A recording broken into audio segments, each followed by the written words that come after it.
So, today was kind of inspired by a couple of conversations that I had some friends who are actively using the digital age of dating. They're dialed into DAD to go ahead and find their respective lovers. Maybe they're hooking up, whatever the scenario.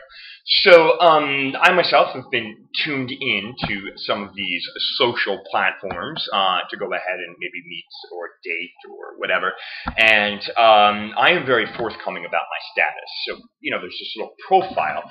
It says hair color, eye color, weight, what you're into, and then status.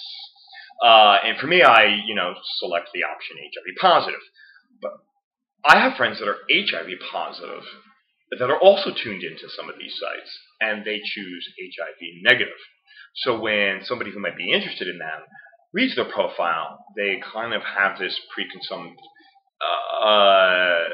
sort of this assumption that this person is already HIV negative. And I'm just curious as to what is the protocol for HIV. I mean, for me, if it were my friends, I would say, leave it blank and let the other person do the right thing, or maybe, whatever, take the adult responsibility to ask the right questions.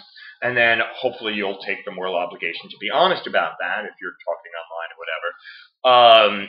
Or going back to my previous post about when is the right time to disclose before anything intimate happens, be honest about your status so the universal precautions, prevention can be put into place to protect each other. So I'm just curious about what my readers think, living with HIV or not. Is it a misleading untruth? Is it a misleading how do you really answer that question? Because I know automatically, like for me, sometimes people will just ignore me because I'm HIV positive. They won't even want to have a conversation, and maybe that's all I'm looking for. And others, so it's kind of like, wow, it has that stigma right there. So rather than adding the stigma, maybe some people hit the negative button because they don't want to be stigmatized. And then if there's a connection, share that and hope we can work through that. I'm curious to hear what I'm curious to hear what you think about this and how we should be honest or not honest or forthcoming about our status when it comes to the digital age of dating. I'm Daniel. I'm living positively, and thanks for following my blog, and look forward to reading and replying to your comments.